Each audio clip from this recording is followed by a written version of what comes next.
Welcome to Business and Investing with Grant and Charlie, where we are enhancing your complete set of skills to build wealth inside and outside your business.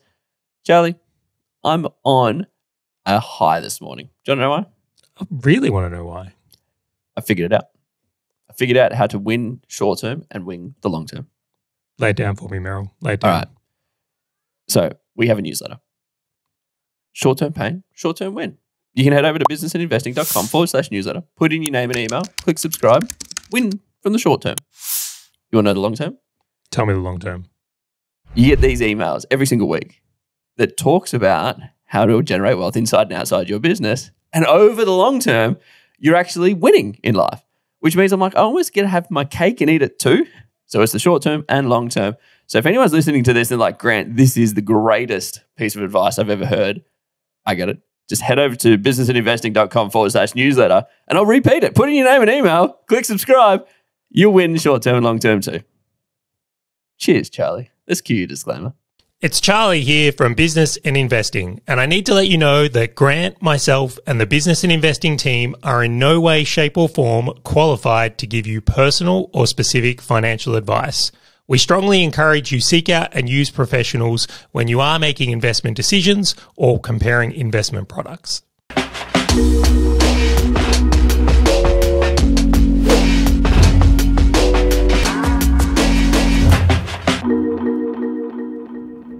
All right, Grant. I tell you what, I wonder if there's anyone out there that listens to the show that isn't aware we have a newsletter.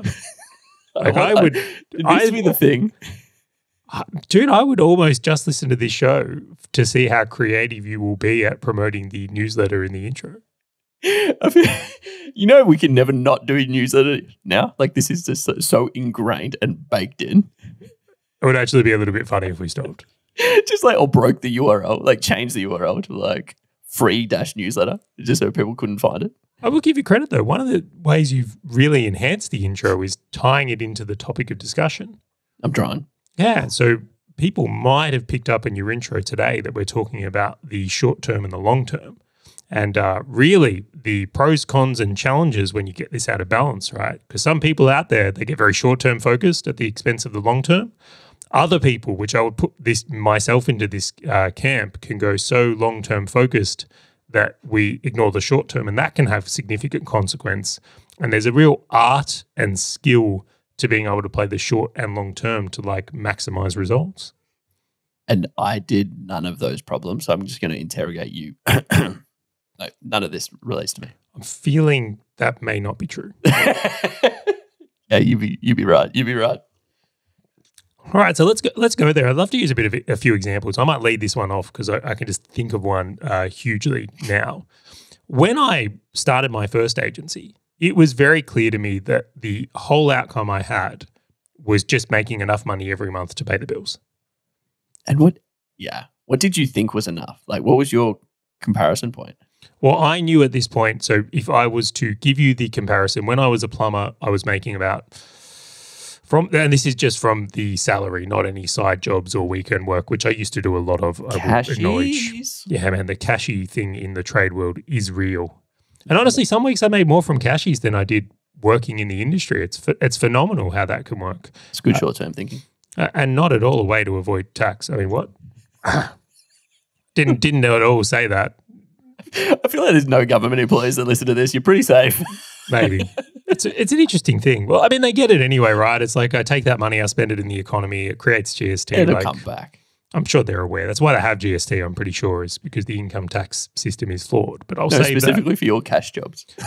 Well, we will start here then. I had a theory when GST was brought in, which I don't know if you can remember this, was like one of the things or reasons they did it was actually because there was a lot of tradies out there and just a huge component of the economy. And even think about like takeaway shops, like food takeaway shops. Like my fish and chip shop back in the day used to only take cash.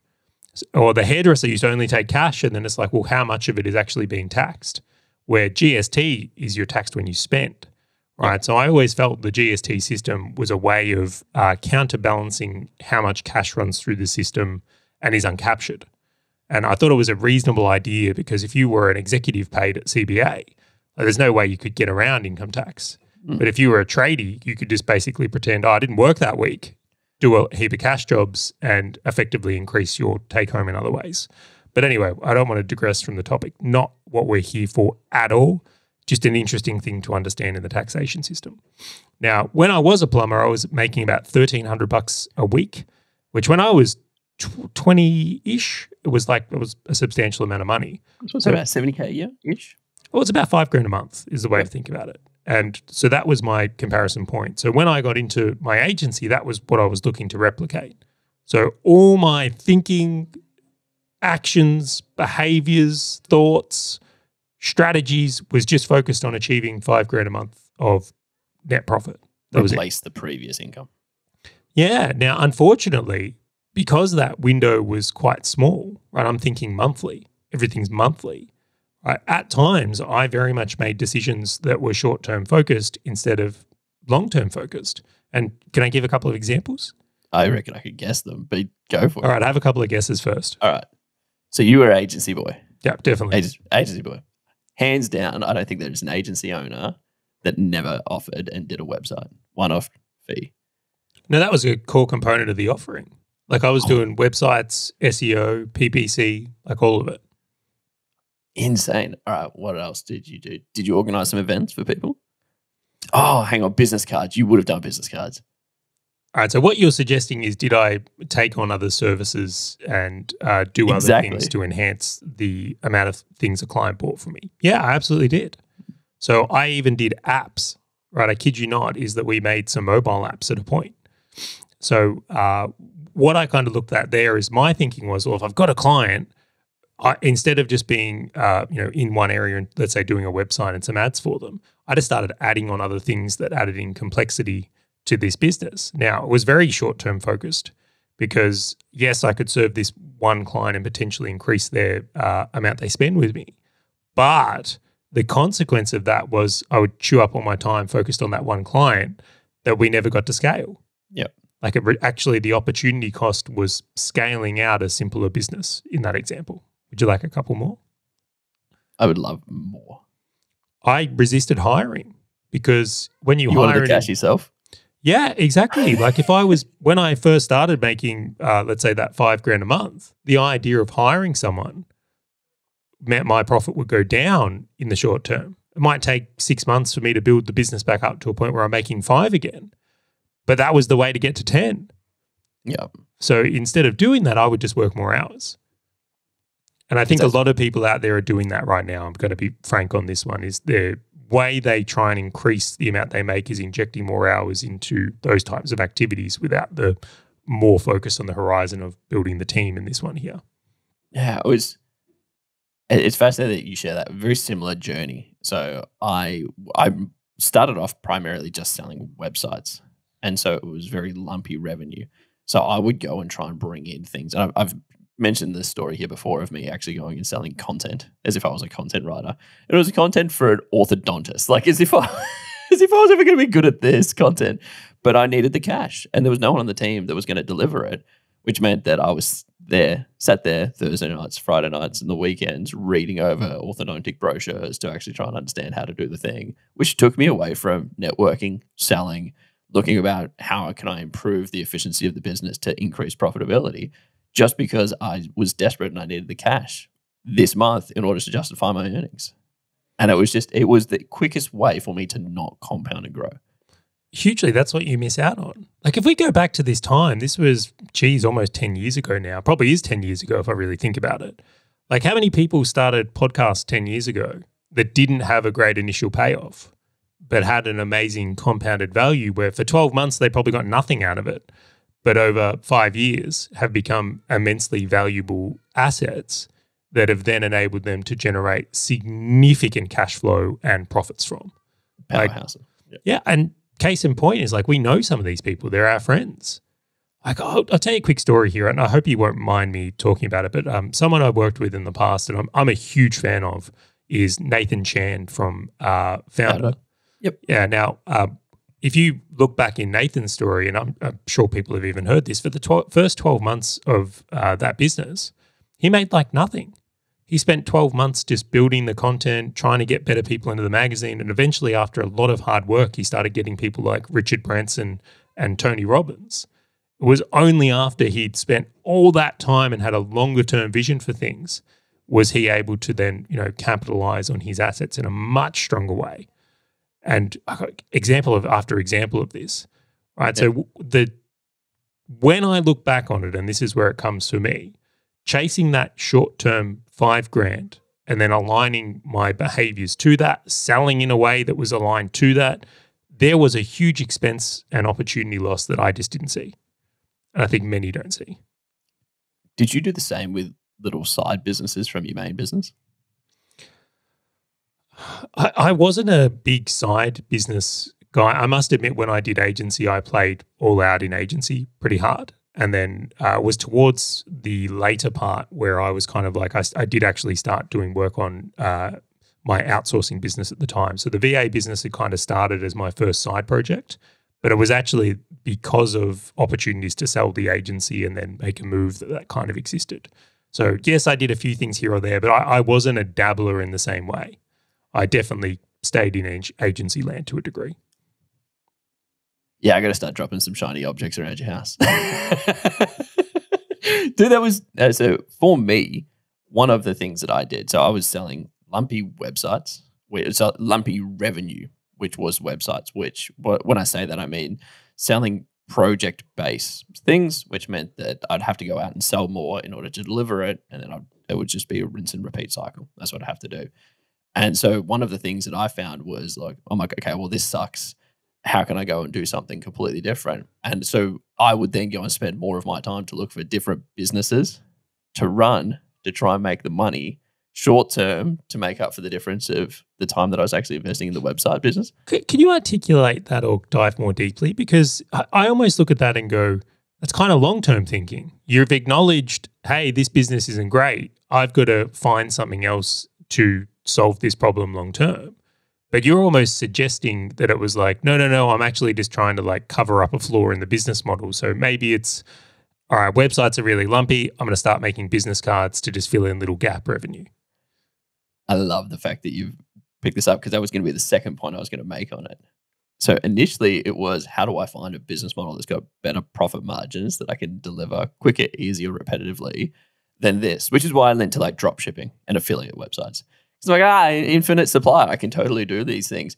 And it was only because I went out and saw other people who were perceivably making good money that I'm like, well, something's got to be quicker and easier for me than that. But the problem with a lot of the things that I did, they weren't long-term.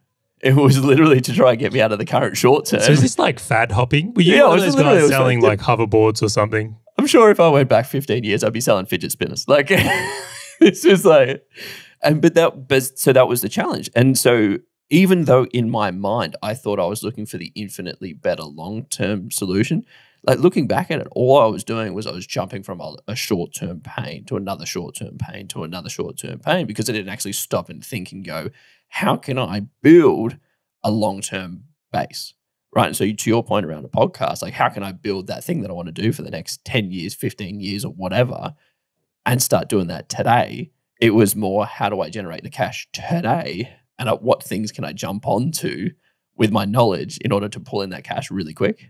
Like, and these affiliate sites lasted like 6 months. Some of these e-commerce sites lasted like 6 months, 12 months. The longest one did like 5 years, which was great.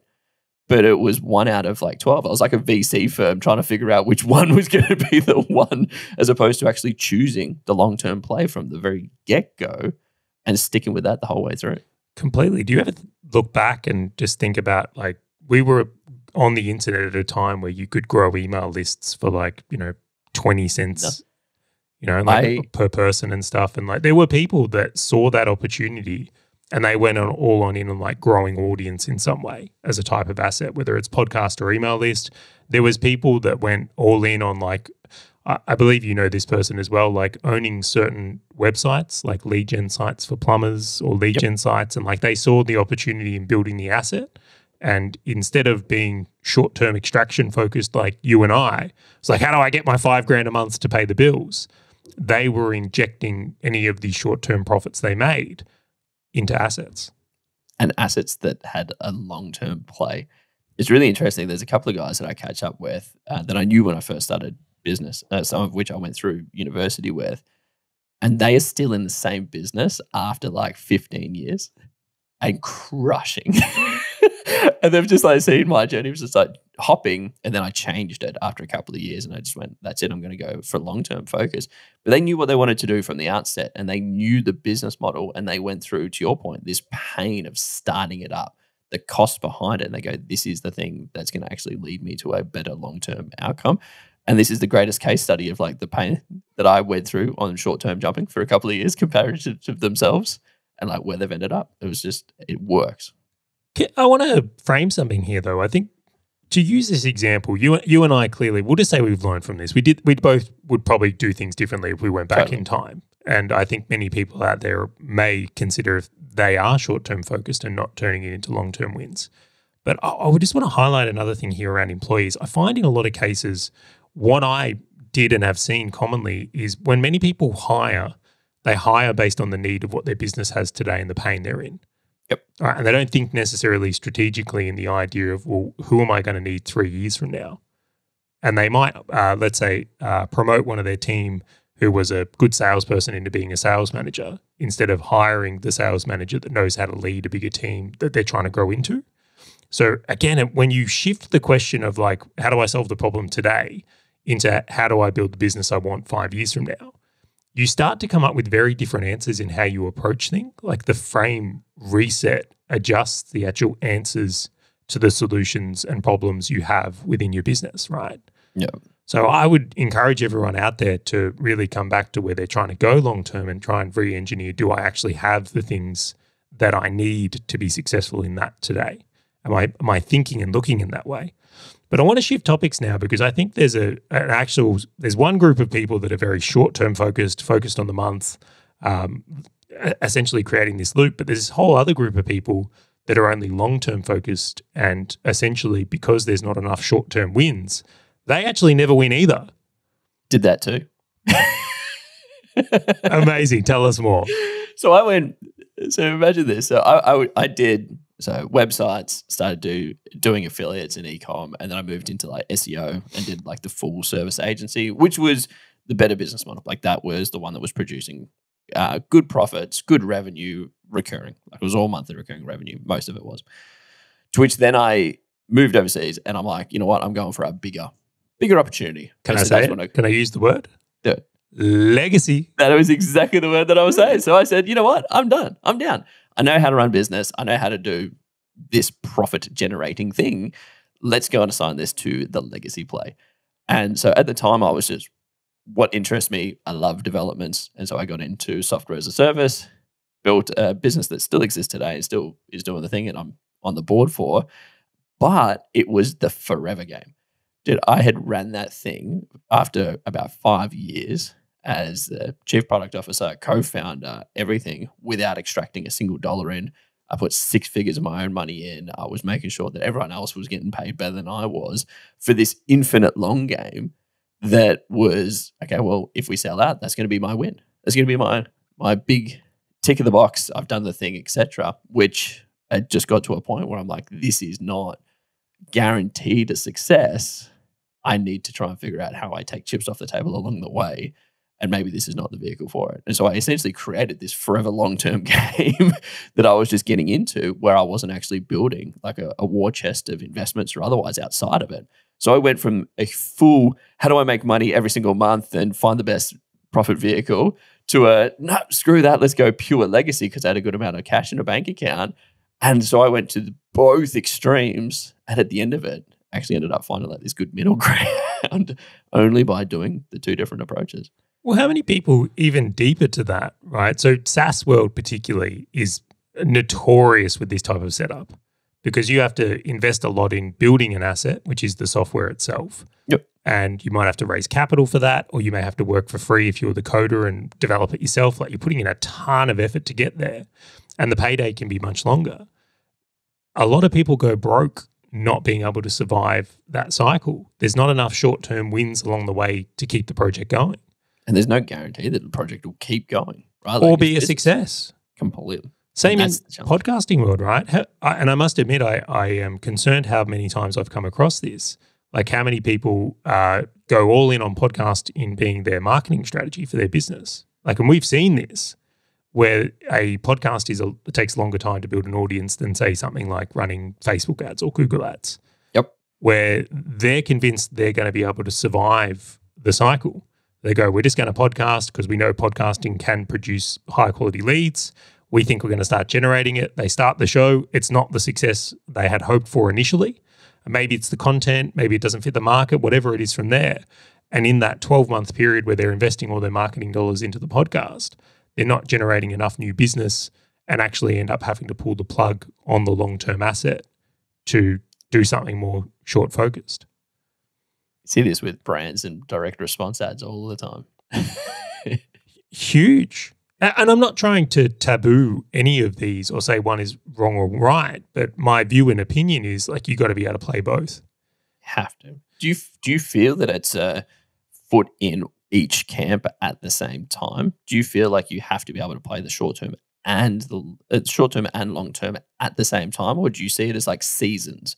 So you can go from short term, I don't know, arbitrarily 3 months to then long term for 3 months, and then kind of go backwards and forwards. Like, is this at the same time, or is this seasons? Yeah. So again, I'm just going to say this is my view and belief. Is there other ways of doing it? Probably, but this is definitely what has worked for me.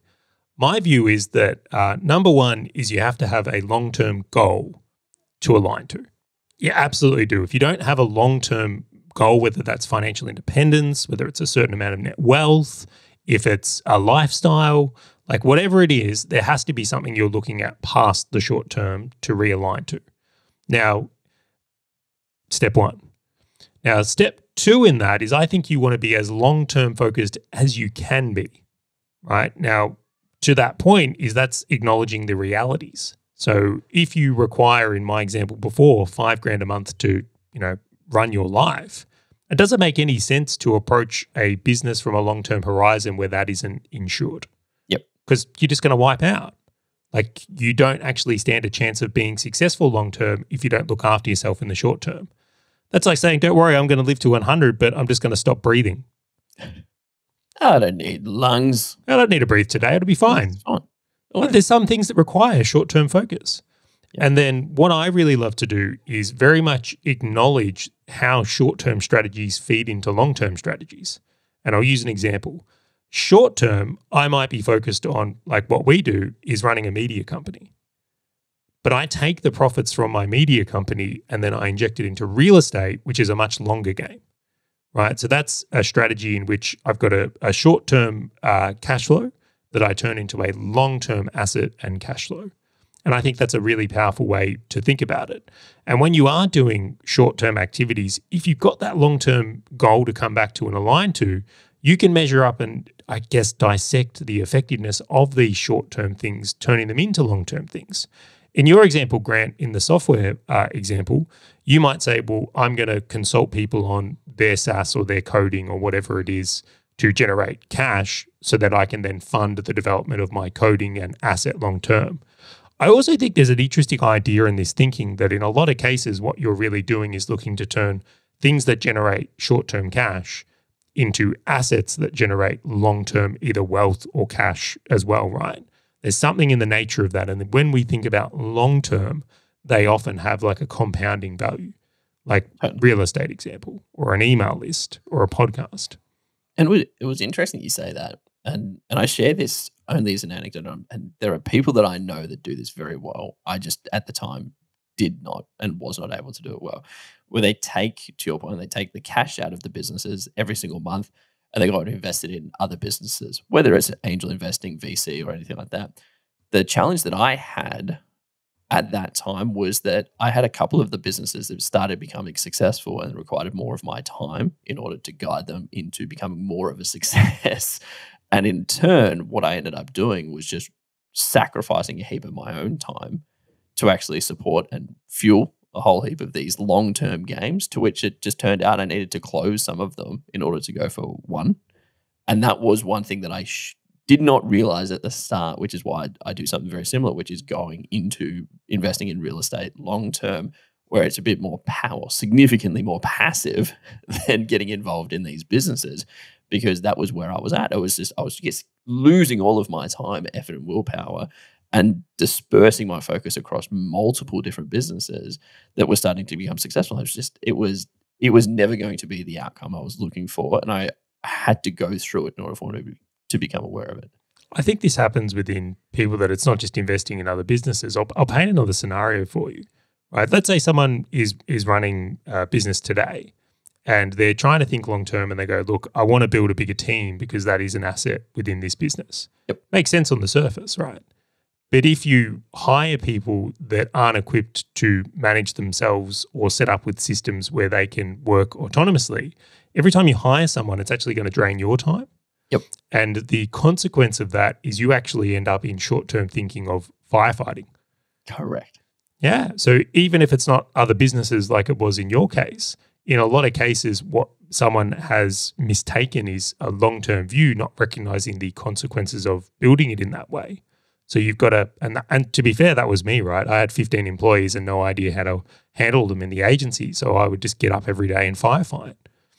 So in turn, creating short-term problems because I hadn't set it up with that long-term view. This is another reason why I just wholeheartedly believe, and my view and opinion is that part of the strategy for business owners has to be getting money out of the business into more passive assets. Like that's how you win the long term. And yes, I totally get it. There's tons of businesses out there that have, got venture backed and sold for $1 billion and all the rest of it. But that is not the majority. That's like saying buying lotto tickets is a strategy for wealth building. Like, sure, some people do it, but it doesn't necessarily work for everyone. Have you seen, and this is total setup because I know both of you and I have said it, have seen it, so I've totally set you up. Have you seen people burn themselves out by running into a short-term opportunity that extracts out good cash to support their long-term, only to sacrifice the short-term? So imagine they're running a business that they significantly hate and that it takes too many hours of their time. They can't scale it without them touching and being part of everything, but it produces their cash they need and want every single month in order to invest outside of the business or do whatever they want, support their lifestyle, only to hit a wall of going, nah, something needs to change and sacrifice everything they're trying to build. Completely. People get burnt out. It's like, I'll give you the example here. It's like many people are up for running a marathon and then 15Ks in realize what it is and then don't want to run a marathon. Wait a minute. It sounds great before it, but it's easy to overestimate what you're really up for when you aren't deep in it. And there's times when you're deep in it and the challenge and circumstances is more than you anticipated. And then you have to change the plan. Yeah, right? It can be very difficult. Like you can go so hard and how many business owners do you know that get burnt out and have to take significantly amount of time off? There's something about the 2-year run, Grant. People seem to be able to go really hard for 2 years and then health starts to become a significant challenge in their life or stress, or they start getting into booze and coffee heavily or whatever it is. So I've seen that at many times. Or they jump into another opportunity thinking that that's going to be the savior when it's not. They become susceptible to things that come out that are very short-term focused, but they hate what they're doing so much that it takes them off course in a really, really big way. So if someone was in that scenario, because I think a lot of people that I talk to try to change their short-term objectives for a little bit of enjoyment, even though they don't have necessarily a good long-term vision or plan. How would you approach that? So imagine you're a business owner in a business making good money, but hating it, right? Whether you dislike the work or it's taking too much time and effort. How do you recommend that they go for it, even though they know what long-term they're going for and they're just going through the short-term suffering and they just can't get through it themselves right now? It's a great question. And it's one that I think many will find confronting. Some people should start again. Some people have built prisons and traps and have legacy and have the wrong people and are in the wrong markets, and the effort it would take to fix that business into it being something that can provide the results you want is actually more work than starting a new one. Keith Cunningham used to talk about this quite a bit. It's like doing a turnaround is twice as hard as doing a new startup. It totally is. And it's the same with housing, by the way. Renovations are twice as hard as building a new home. Because you can just take a wall down and be like, what the fuck did I just get into?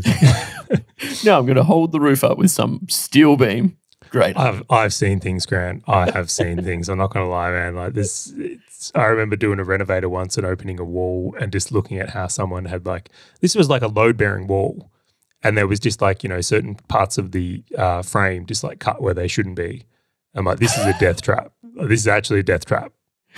In the building they're renovating near the gym, the building that I live in, and they've ripped off all of the tiles off the walls to the elevator shaft. And some tradie has gone in with a spray paint. It's like F.U.Dave. And now all these kids are just like walking past, looking at this thing. I'm like, you never know what you're going to uncover. You can uncover anything. Uncover anything. There is no guarantees in the building industry.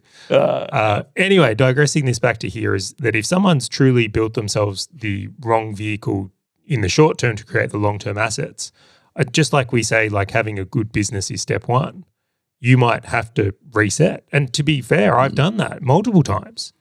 I think many business owners are too proud and have a sunk cost fallacy where they prefer to suffer and grind and stay in the poor opportunity and the wrong business for them. Where I completely acknowledge, like I built my first agency all wrong. I didn't have the skills or experience at that time. I did my best. I learned a lot, but the right decision for me was to sell that business and move on to the next one where there was a clean slate. And there was the ability to me to build a new business with the lessons I had learned. I got examples of this as well. Some people I've worked with as well is, and I will name him, he's a fan of the show when he comes through, is like Chris Benetti. Like Chris was an incredibly talented guy and is an incredibly talented guy, but he was in the wrong business, right? He was at the time doing funnel building. And when we took his skills and experience and shifted away from that into one niche, a clear offer, and he didn't have the legacy or lag that came with it, dude, he exploded. Of course he did. Clean slate, right? Fixing a business that doesn't necessarily been set up right is much harder than starting a new one. And again, like you've done the same thing at a certain point, you've realized that you're in the wrong opportunity, change the opportunity. So I think that is there. A component that goes with that again, I'm not pretending is easy, is just making sure you get your living expenses in check. Because if you are going to make these types of changes, then you'd want to ensure that you don't have like massively high mortgage, like, or are living in a lifestyle way with expensive cars and things that prevent you from being able to make the changes you need. So you can end up trapped in a short-term shit opportunity by just lifestyle expenses being too hard or high as well. So that's super confronting. It's super confronting for anyone who's there looking at cars and houses going, ugh. I'm now built myself to be accustomed to this standard of living, only to have a shift that I might need to do in my business and bring it all down. I concur with that. I have seen a lot of business owners go through the same pain where when they're in it, it's so difficult to see because they're in the thick of it, right? It's like, I just need to solve this problem and it's going to get better. I just need to solve this problem and it's going to get better. When in actual fact, to your point, it's like if you burnt this thing down and actually built something better or something new, it would have a better long-term outcome. Can I give an easy way to tell if you're not doing this right? Because it's a really simple way to look at it. So, I would say right now, if you look at your business and your life and everything that's going on, if you're playing the short-term and the long-term correctly, what should be happening is your short-term needs are taken care of. You're producing enough cash to take care of your lifestyle today, pay your bills, do all the things that are there. But your compounding side of things is also working. So without putting in more hours, right, really specifically here, is that in this case, your wealth is growing or your email list is growing or your podcast is growing. There's something compounding which is increasing value without a change in your time. And when you've got that balance right, you're playing the short and the long term really well. If you're just getting up right now and only servicing your short-term needs and not servicing your long-term needs, right, you would notice that, hey, my income's the same, my net worth's not going up, I'm putting the same amount of time in, but in reality, I'm not really making any great ground forward. Yeah, I would split it out and I'd go personal and business from a long-term perspective. Like if you've articulated it well, I just want to like really agitate that point. Like if you're improving your email list and maybe your podcast subscribers, building assets, building assets in the business, check, number one. But also from my experience and just going through this pain myself, I'm like, you also need to generate and build that wealth outside of the business just because of businesses being so uncertain. And that could be additional cash buffers, that could be investment properties, that could be other investment. Just making sure that those two barometers in the business and outside of the business from a long term are increasing is a great comparison around what are you doing right now in your business for the short-term benefits. Huge, right? It's very measurable as well. It's like, oh shit, I've got to run harder to actually get any more out of it. Well, then not playing it right. I'm curious. Imagine you had a time machine and you went back. What would you do different? If I could go back to when I first started in business, all right, I'm going to tell you right now, I would go to Amex and get an unlimited card and just spend all the money on Mortgage Broker Melbourne, all of it. Because I used to be there where clicks were 2 cents and it was a significant opportunity to generate it. But in all seriousness, if I could That's applicable to everybody, man. Don't worry about it. Everyone's going to do it. Well, I would say that this applies to many things today. Many people want to look back and go, oh, if I could just go back in time 10 years and buy, houses in, Melbourne and Sydney, I'd be killing it. Or if I could just go back in time and buy those domain names, I'd be killing it. But I look back and just go like, there was significant opportunity that we didn't understand at the time in building online assets. I think the wave I missed was podcasting to a degree. I had opportunity to start and build a big podcast much earlier on and didn't do that. I didn't focus on my email list because I was short-term focused on creating cash in the moment. And if I had gone that route, I could have made a substantial difference to the path of the agency I had. I just didn't see it. But, I mean, I'm very blessed and feel grateful that I see that now in hindsight because it's completely changed what I do today. It's completely changed how I approach business today. Like we've very much taken it in the last few years, you'd have to admit, Grant, you and I have seized opportunities while other people weren't necessarily acknowledging them for what they are. Totally. And like, that's where we've had huge wins. And I would go on to say there's going to be more of these. It's just that you have to have your eyes open to them. I would, for me, if I went back in time, one of the things that I did, which it was so interesting, and I say this because I'm sure there are other people out there that think the same, and I know because I've spoken to them. So I never put my name to anything when I first started out. And the reason I didn't was because I didn't want to be identified for things that might not exist for a long time. Oh, you missed the personal brand. Yeah, so I deliberately did. Interesting. And so, and it was interesting, like, but then when I started getting into SEO and I started doing the speaking circuit for SEO, I was reluctant because I didn't want my personal brand to be SEO for the rest of my life. And so like, it was so unreasonable that in my mind, like I couldn't change. Like whenever I said something, it was going to become that massive and I was forever going to be the SEO guy. And it was one thing that had a huge impact on me and actually building those long-term assets because I was going for quick wins. I was going for cash in bank. I was not going for, okay, well, where do I want to be? How do I want to get there? Noting that people change, like things change every 10 years and that's just part of life. I thought whatever I decided and whatever I put my name to now was there until I was dead. Like until I was 80. It's like, and you'll be the SEO guy until you're 80, as if that's reasonable. So it was the first thing. That's actually what I'm going to call you from now on. I would say you're so unique, right? Because you went from, I won't say extreme, but very short-term focused views to very, very long-term, like extreme opposites. Totally. Welcome to my personality. Yeah, actually, kind of. I will say there's a lot of truth in that.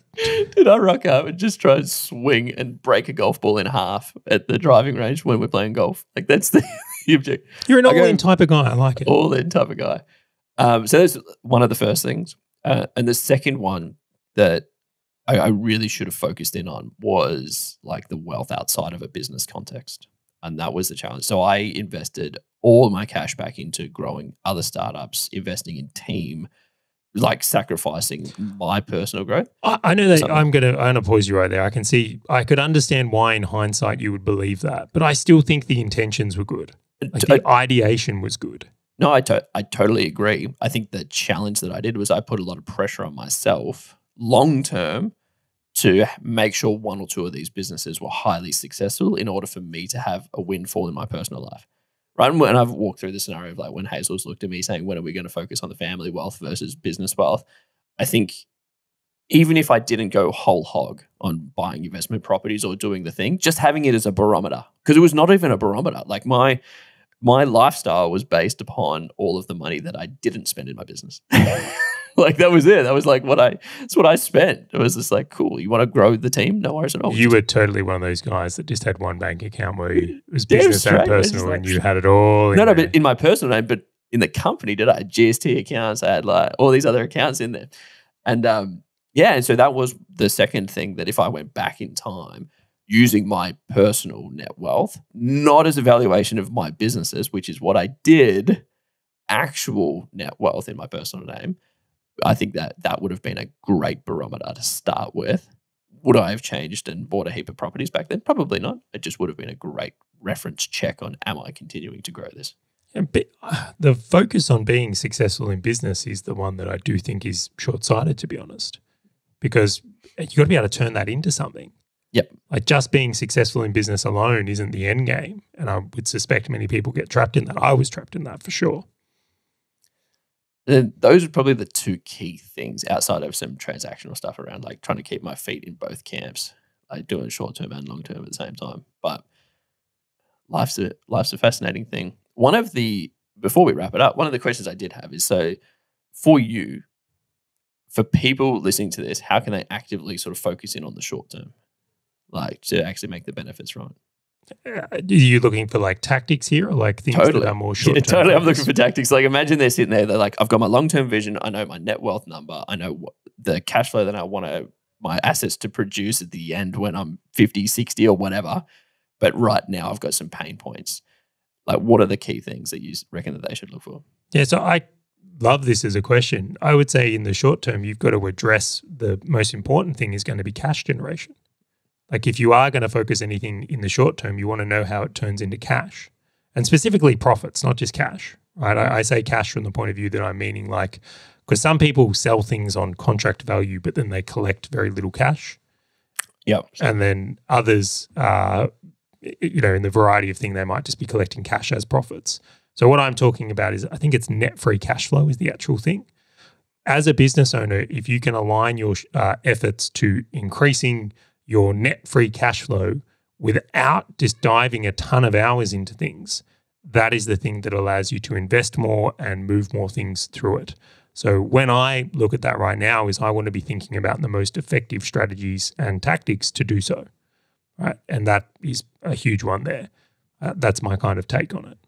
I'd agree with that. And I'd stack on the back of that James Schramko's effective hourly rate calculation, because that No, but I think that's flawed. I totally think that's flawed, because you really have to define these things in that context. I actually think his concept is brilliant. Right? So how's it flawed? Because there's things you do on a longer term basis that actually work for you. And I'll give you an example here is like there's times in a business where it's like you just need to generate cash. That's the most important thing, right? So you're going to start going to networking events? Probably not, because it can take time to build relationships before they turn into anything. That's not a short-term strategy in a lot of cases, where like a short-term strategy might be, well, how can I sell more to my existing customers? Where you can make an impact today. So increasing your effectively hourly rate can have a longer time horizon. Is it very valuable? Wholeheartedly. But it's not necessarily, if I had to make more money this month, the thing I would focus on. Yeah, no, okay, that's a valid point. Yeah, I was using it as a barometer for long term, but correct. That's what I mean. That's where the alignment is off. It's a barometer for long term. It's not as short term focused. Like, and I'll use some more in that is like, if you've got a database of any kind, so whether it's a podcast or an email list, that's something you can apply effort to in a month, where you can actually generate a return in that month. Yeah. And I'm keeping the focus and the frame on the month, right? So it's what activities can you enhance within a month to increase net free cash flow without applying more hours. It's a really powerful thought exercise. It is. I don't think enough people put any time into it. Yeah, but let's go through that. Is like, if you don't have to play that game and you can extend this out to a quarter, where it's like, let's say your business is at a stage where it's like, cool, I've got my bases covered. As soon as you extend it out to a quarter, now you can say, well, I think networking is a really great thing. How can I develop deeper relationships with my clients? How can I develop new relationships to do JV deals? Because relationships in themselves are an asset. Yeah, even just open up additional opportunities. Correct, but that's not a short-term game. That is something you need to extend on a longer-term horizon, which is why I haven't necessarily focused on it here. Where, again, Facebook ads, like you legitimately might be able to start running ads or Google Ads to generate more net free cash flow today. Or maybe not today, that's a stretch, but within a month. Tomorrow. Where building and setting up a joint venture can take more than a month. But the payoff on that might be significantly higher. But the amount of people that you talk to, you might not even come out with a JV. It's not like you go up to everybody saying, hey, do you want to do a JV? It's more you're trying to find the opportunities. I hear what you're saying, and I concur with it. It's more the alignment of the time that you're doing. Like, what are you actually allocating your time to in order to produce the income and the profits for the short term that lead into the long term? The great thing about this is the longer you extend the time horizon, the bigger the payoffs are. So you can see that, like, I might be able to, run some ads this month to increase net free cash flow. I might be able to email my list a little bit extra to, increase net free cash flow. Like, and at times there will be things where you have to be very focused on the month.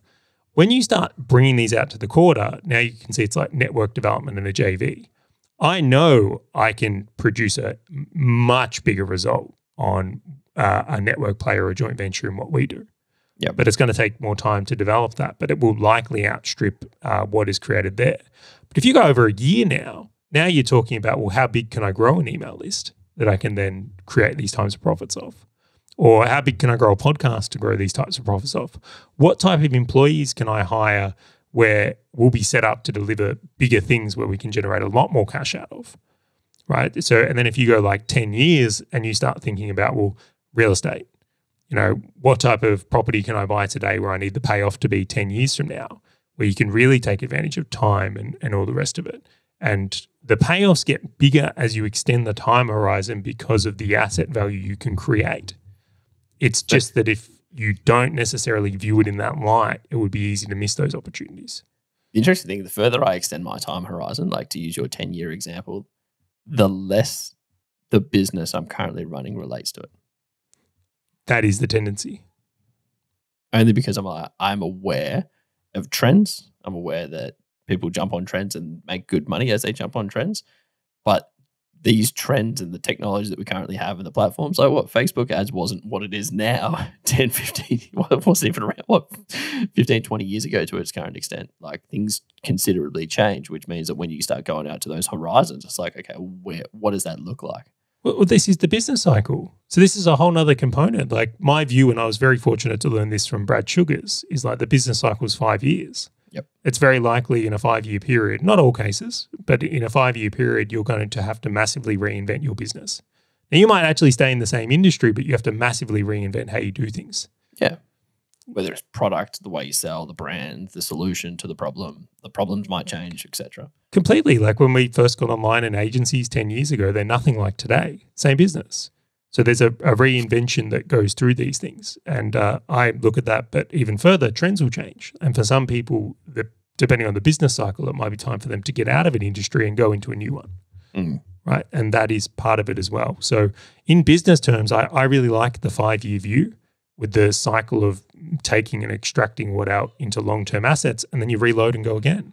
Or you sell your business, or you play it in that way. And that's another asset value we haven't really discussed here, is that, we mentioned your SaaS play to a degree, but like I've met people that it's like they will grow a body corporate business over 3 years and sell it. Yeah. Like that's their move, right? That's how they create compound value. And then funnily enough, they sell that business and they buy real estate, which I thought was always hilarious when I spoke to that gentleman. But anyway, there's other ways to, of course, generate wealth and compound value as well. Totally. It's like people renoing, selling it, using the cash to go and buy more real estate. Completely. Yeah. We're going to wrap it up, Charlie. Good session. Good episode. I'm glad you think so. It's always good to stroke our own egos. I was going to say, do you want to say that it was good too? I feel it was good. I will let other people criticize our work. I felt there was a lot of very valuable topics in this episode that I hope work for people. No, I'll be a critic.